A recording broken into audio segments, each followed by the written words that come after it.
Leverage. Leverage. What is this word? What does it mean? If you're an entrepreneur or if you're somebody who wants to get wealthy, it's a concept that you need to understand. You cannot get wealthy without leverage.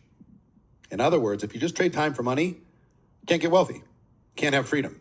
At some point, you need to get leverage. Some of you might be saying, well, wait a minute, hold on. I know somebody who trades time for money and they're wealthy. Well, think about how they likely got wealthy.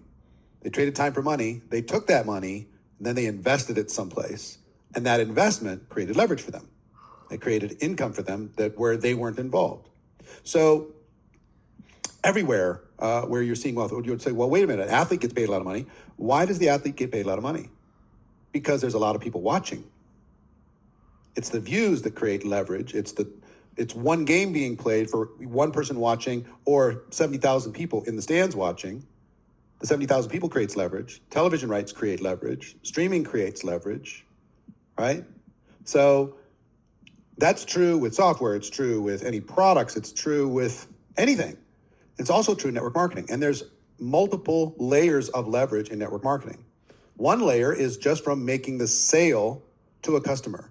You're like, how does that create leverage for me? Well, most of the time you're connecting a customer. Sometimes you can buy the products at wholesale and you sell it at retail and you collect the money from that person. But most of the time in network marketing, you're connecting the customer to the company, right? Connect them. And once that customer is connected, if they reorder on their own, if they're on some sort of an auto ship, or if they have a need to replenish their order, or if they're on a service that they are going to continue with, if they continue to order, that creates a form of leverage for you. You make one sale, and then every time that person does it again, you get paid again, and again, and again, and again, for as many times as that customer would reorder.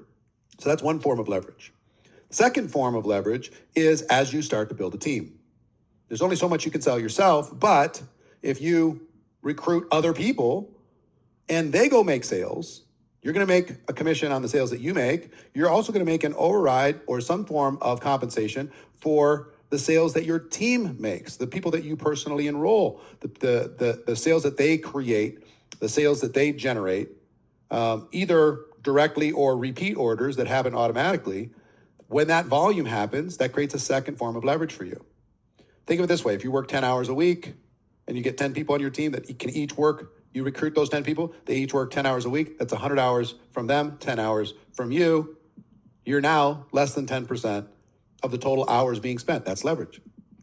And then you can, in our business, there's many organizations where you can make sales and you can also build a team.